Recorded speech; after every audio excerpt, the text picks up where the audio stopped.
Assalamualaikum warahmatullahi wabarakatuh. Perkenalkan, nama saya Nanda Dwi Septiawan dengan NIM M1A119010 dari Teknik Elektro Fakultas Sains dan Teknologi. Baiklah teman-teman, di sini saya akan sedikit menjelaskan tentang praktikum rangkai listrik, di mana dengan judul Hukum Ohm. Nah, di sini kita menggunakan Proteus 8. Langsung saja kita buka aplikasinya.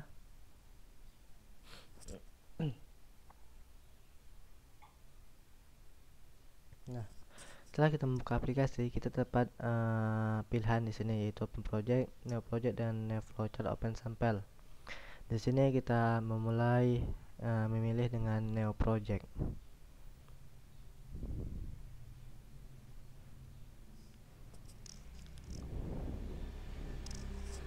Nah, kita buat nama projectnya dengan berdasarkan dengan langkah percobaan, yaitu bab 1 hukum Ohm.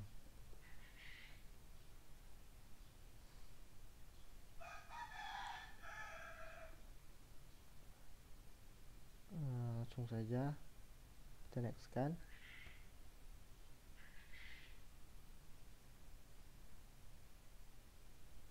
Nah, sini kita memilih create a schematic from the selected template dengan default. Kita next kan. Nah, yang pilihan ketiga itu don't create a PCB layout dengan layout templates. Di sini kita milih no firmware project. Nah, akan muncul finishnya seperti ini, yaitu tanda conteng di skematiknya.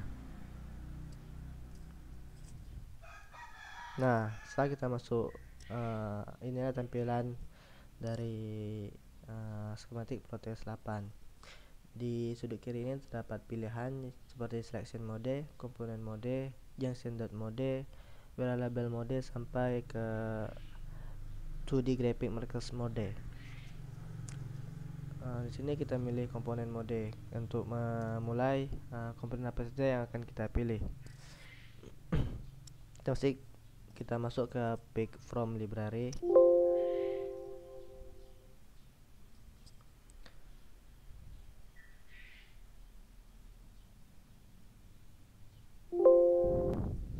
Di sini kita memilih dan buku panduannya terdapat source dan hambatan, yaitu resistor.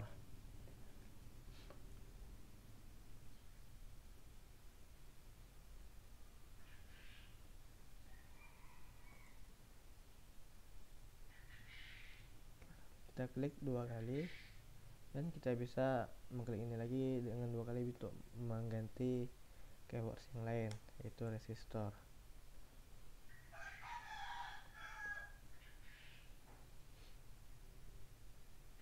Nah, di sini terdapat banyak sekali pilihan. Sini saya memilih resistor dengan library-nya ASIMDAS. Kemudian deskripsinya yaitu analog resistor primitif. Kita klik 2 kali. Nah, di device-nya terdapat yang kita pilih tadi, yaitu resistor dan source. Kemudian kita isi ulang. Langsung saja kita buat rangkaian skematiknya seperti yang ada dalam langkah percobaan.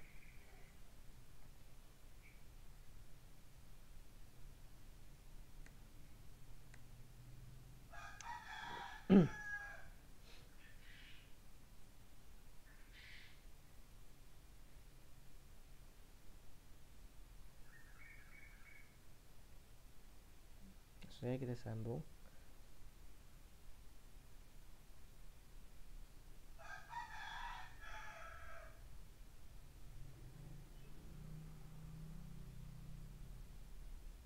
Nah, kemudian kita memilih instrumen, yaitu untuk mengetahui tegangan dan arus yang masuk pada rangkaian tersebut. Kita memilih karena di sini DC bisa menggunakan baterai juga. Kita memilih DC voltmeter untuk mengetahui tegangan pada rangkaian ini.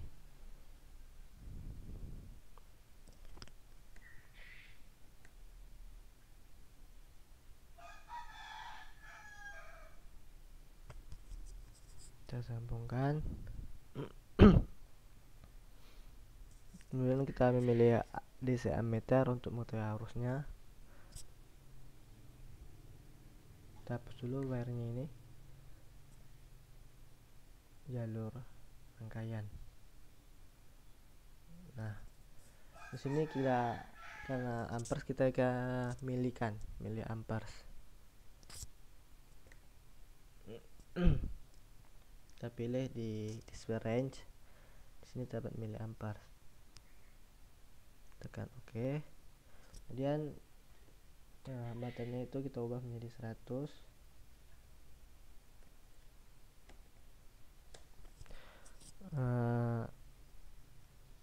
Arus masuknya kita ubah menjadi 5 volt. Tegangannya. Nah, bisa langsung kita run simulation untuk mengetahui berapa arus dan tegangan yang masuk. Nah, ini kita bisa mengetahui tegangan dan arus yang masuk. Tegangannya itu berdasarkan dari seberapa sumber baterai yang dipakai. Misalnya 5 volt, maka tegangannya itu 5 volt juga. Pada arusnya kita akan milihkan menjadi 50 mA. Oke teman-teman, sekian dari bab 1, yaitu tentang hukum ohm yang saya jelaskan. Saya akhiri. Wabillahi taufiq wal hidayah. Assalamualaikum warahmatullahi wabarakatuh.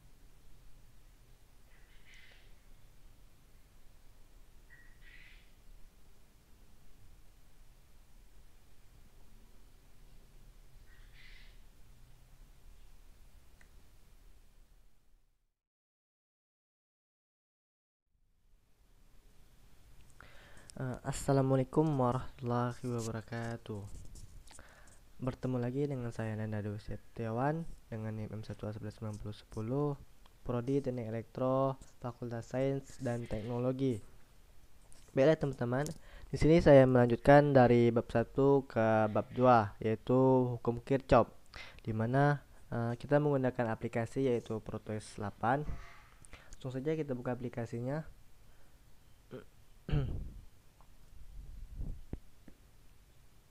Nah, di sini kita memilih project seperti yang bab 1 tadi.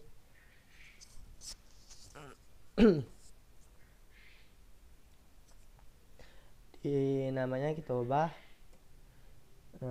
karena kita bab 2 ini yaitu hukum Kirchhoff.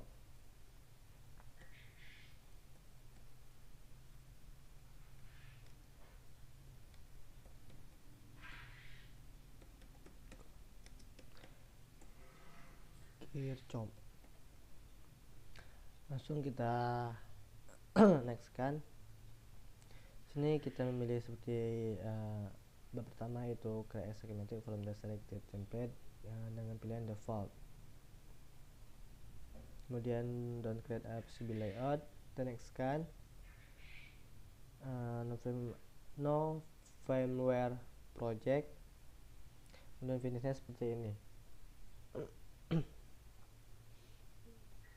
Nah, langsung saja kita memilih komponen mode. Kita buka Fake from library. Kita memilih vSource karena alatnya sama seperti bab 1, yaitu vSource dan resistor.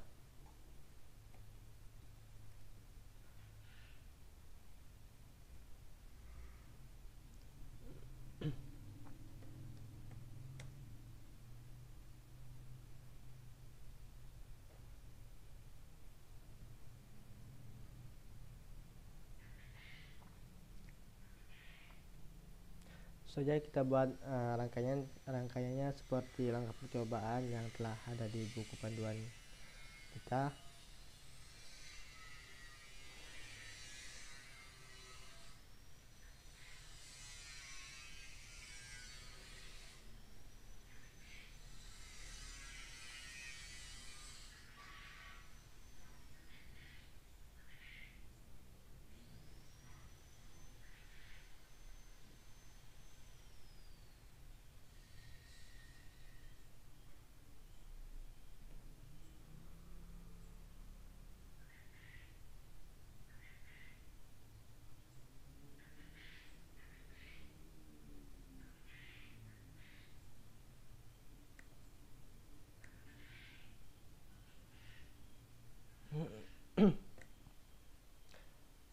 Dirotasikan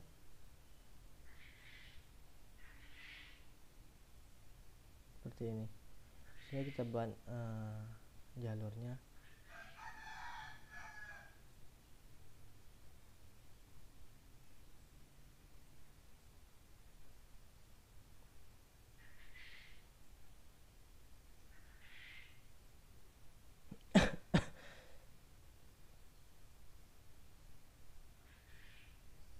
Nah, kita tidak lupa pula memilih instrumen mode untuk mengetahui tegangan dan arus yang masuk. DC voltmeter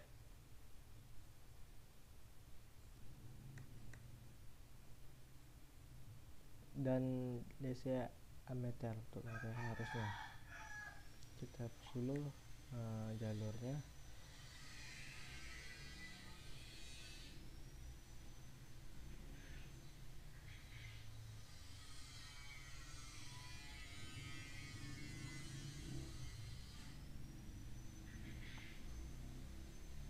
Oke. Ini belum tersambung. Nah, hambatannya kita ubah di R1, kita ubah menjadi 1K.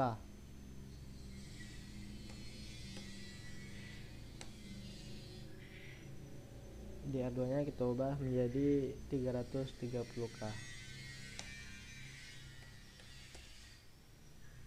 Di R4 nya kita ubah menjadi 680K.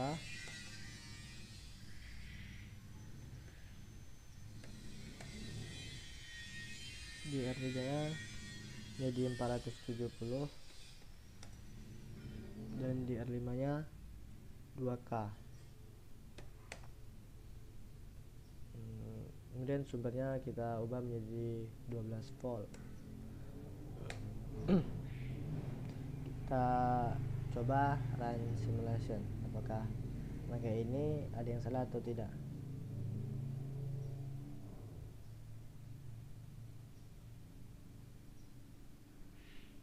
Mungkin ada kesalahan. Sini tidak menyambung. Kita ubah dulu.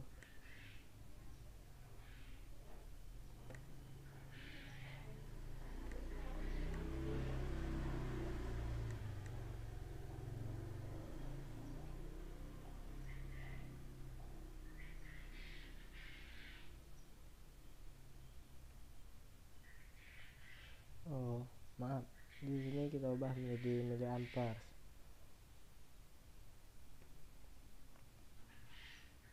Oke, kita coba run simulation. Nah, dapatlah tegangan menjadi 12 volt sesuai dari sumbernya, dan arusnya kita ubah ke miliampere menjadi 3,46 miliampere.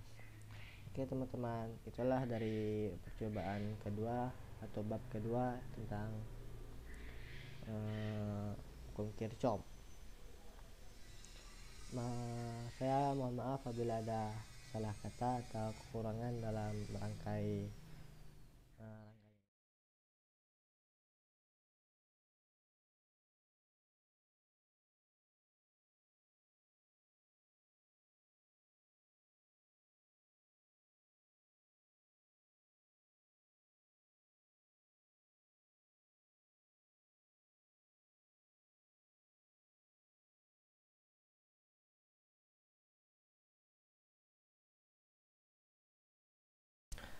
Assalamualaikum warahmatullahi wabarakatuh.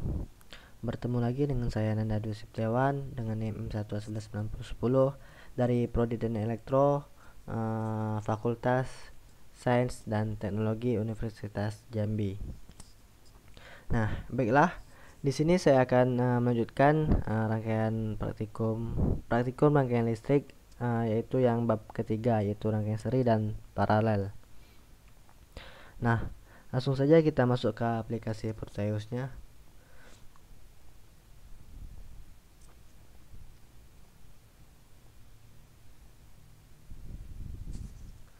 Kita memilih yang new project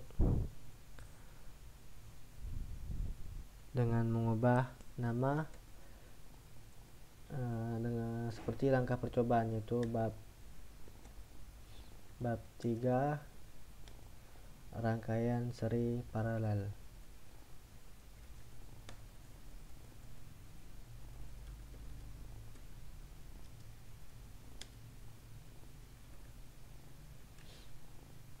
Kita next, lanjut sampai finish. Nah, langsung saja. Di sini kita memilih komponen modenya, ada V-source dan resistor. Kita pilih di pick from library dengan mengetik keyword V-source.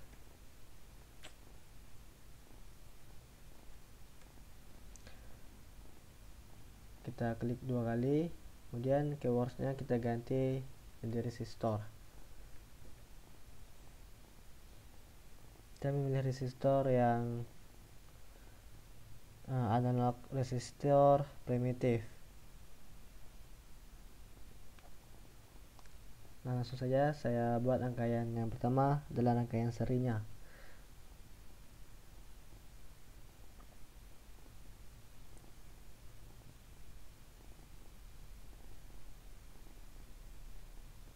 Nah, di sini kita membutuhkan 4 resistor. Resistor pertama, resistor kedua, resistor ketiga, dan resistor keempat.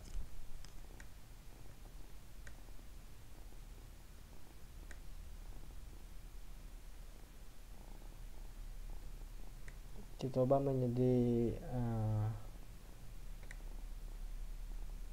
vertikal.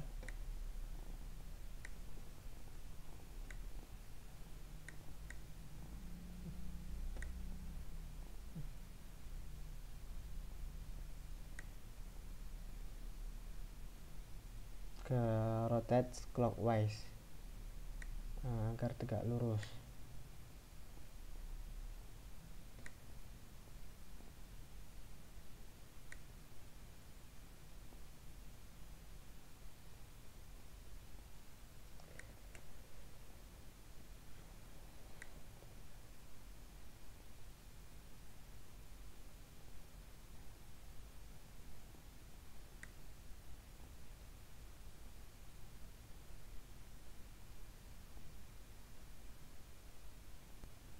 Nah, setelah seperti ini, kita mengubah hambatan resistor yang pertama menjadi 330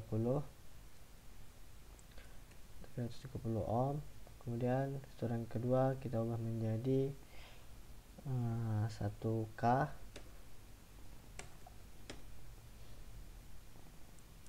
Yang ketiga kita ubah menjadi 100 ohm. Yang keempat kita ubah menjadi 630 ohm.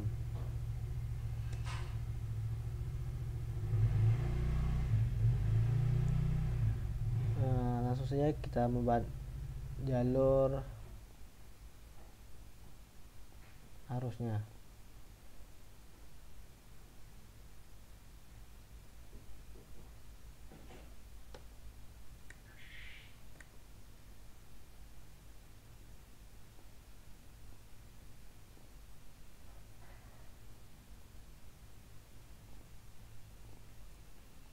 Nah, Untuk mengetahui berapa tegangan dan arus yang masuk, kita mendahulukan DC voltmeter dan DC meter.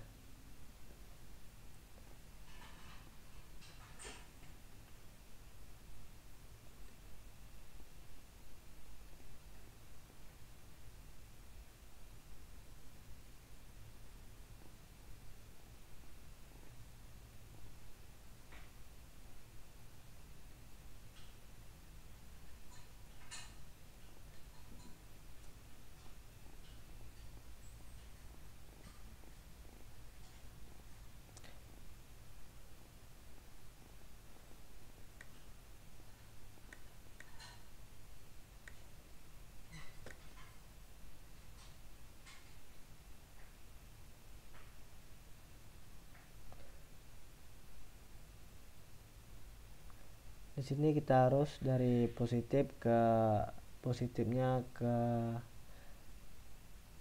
ampere meter, karena apabila negatif ampere meter tidak akan bekerja. Pada ampere meter kita ubah menjadi miliampere. Sumbernya kita ubah menjadi 12 volt. Langsung saja kita runkan yang rangkaian seri. Nah, pada tegangannya kita dapatkan tetap sama pada sumbernya, yaitu 12 volt, dan arusnya terdapat 5,83 miliampere. Inilah rangkaian seri. Kemudian kita akan membuat rangkaian paralel seperti ini juga.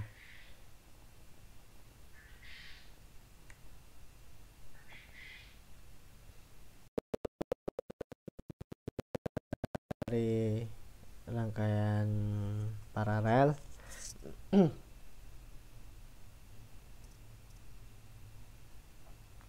pada resistornya kita ubah menjadi 470 ohm.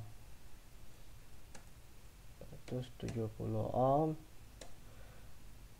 Kemudian pada hambatan yang kedua kita ubah menjadi 680 ohm. 80 ohm. Nah, tegangan sumbernya kita ubah menjadi 12 volt, sama seperti yang seri tadi.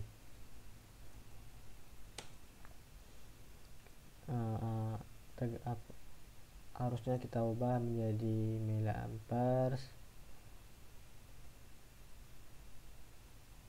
dan kita tes run simulation. Nah, terdapat perbedaan antara rangkaian seri dan rangkaian paralel. Di rangkaian seri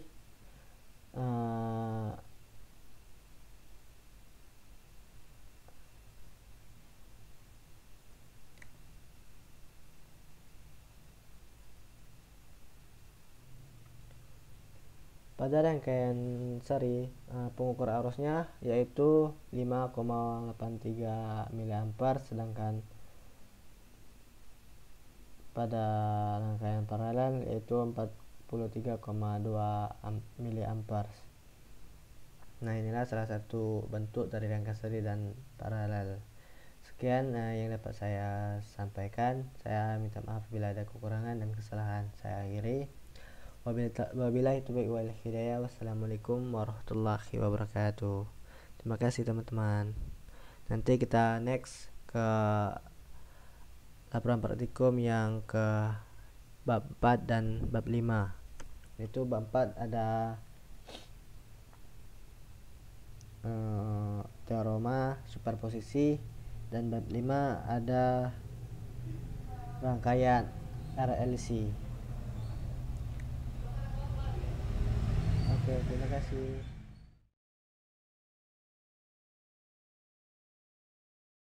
Dengan saya Nanda Dwi Septiawan. Di sini saya akan menjelaskan tentang laporan praktikum kita, yaitu praktikum yang bab ke-4 dan yang ke-5. Dilangsungkan saja.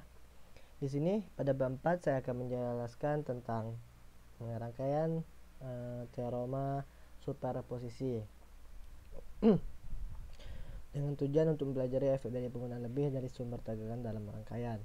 Pada bab 5 saya akan menjelaskan tentang rangkaian RLC di mana tujuannya yaitu mempelajari sifat resistif pada rangkaian R, mempelajari sifat kapasitif pada rangkaian RC, dan mempelajari sifat induktif pada rangkaian RL.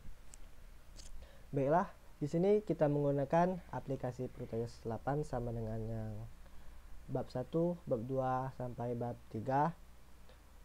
Kita menggunakan aplikasi Proteus 8. Langsung saja kita buka aplikasinya. Nah, sini kita mulai new project karena kita menggunakan project baru tentang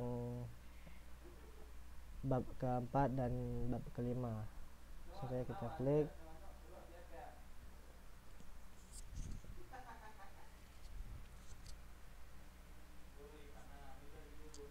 Nah, di name ini kita ubah menjadi bab 4 teorema superposisi.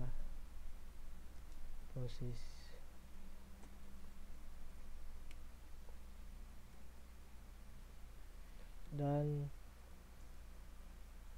bab 5 rangkaian RLC. Next, sini kita sama memilih default, layout templates, no frame project, dan finish, yaitu tertera pada skematik. Nah, langsung saja kita membuka pick from library, memilih vSource dan resistor.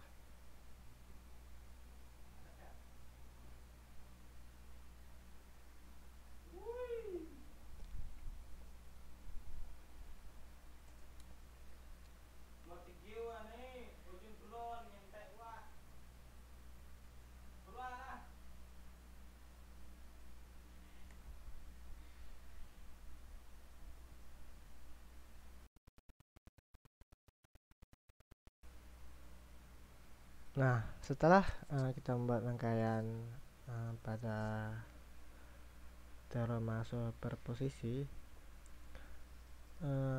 di sini kita perlu untuk mengukur suatu tegangan yang masuk dan arus yang masuk pada rangkaian ini. Kita di sini kita pilih dahulu instrumen mode, kita memilih DC voltmeter dan DC ammeter untuk mengukur arusnya.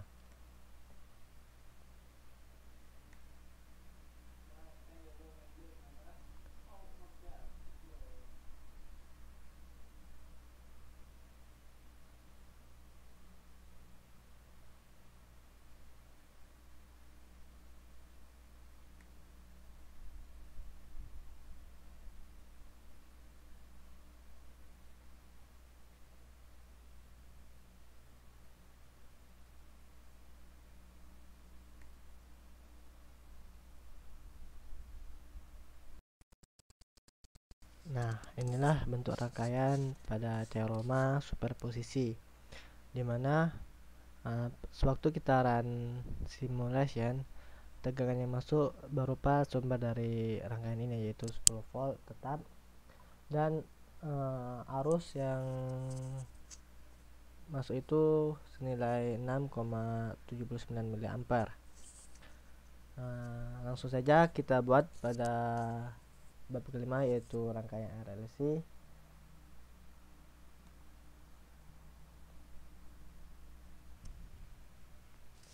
Nah, pada rangkaian RLC pada bab kelima, di sini kita menggunakan generator. Kita tidak lagi menggunakan vSource atau baterai atau sejenisnya, itu yang DC. Di sini kita menggunakan generator yang artinya itu mempunyai arus bolak-balik. Langsung saja kita pilih sinyal generator di instrumen mode.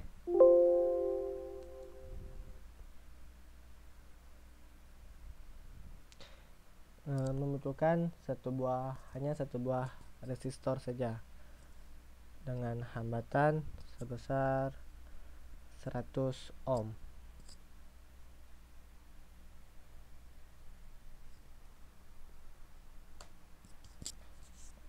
Untuk mengetahui berapa arus dan tegangan yang masuk, kita menggunakan AC voltmeter dan AC ampermeter.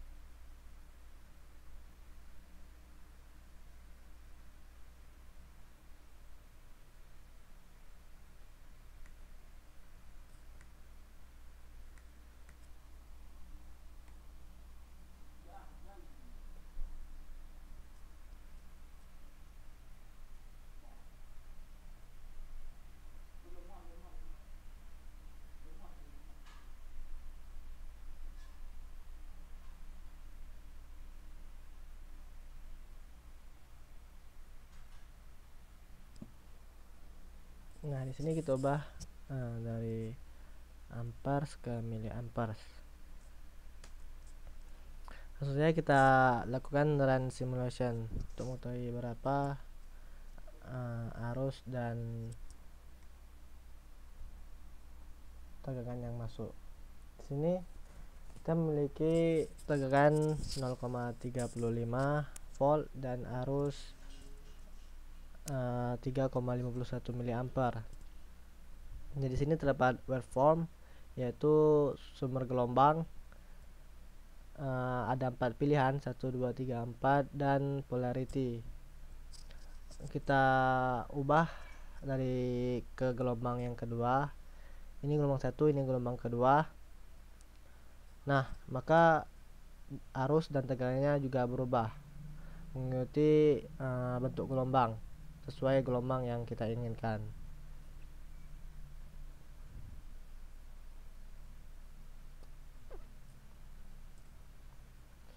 Nah, itulah bentuk rangkaian pada bab 4 dan 5, yaitu rangkaian pada teorema superposisi dan rangkaian pada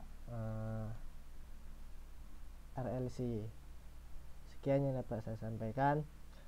Itulah praktikum yang kita laksanakan, yaitu dari bab 1 sampai bab 5. Saya memohon maaf apabila ada kata-kata yang kurang menyenangkan di video-video saya, karena yang seperti itu hanya milik Allah Subhanahu wa taala, dan kita ini hanya sebagai manusia yang paling tidak sempurna. Maka dari itu saya akhiri. Wabillahi taufiq wal hidayah. Wassalamualaikum warahmatullahi wabarakatuh. Sekian, terima kasih.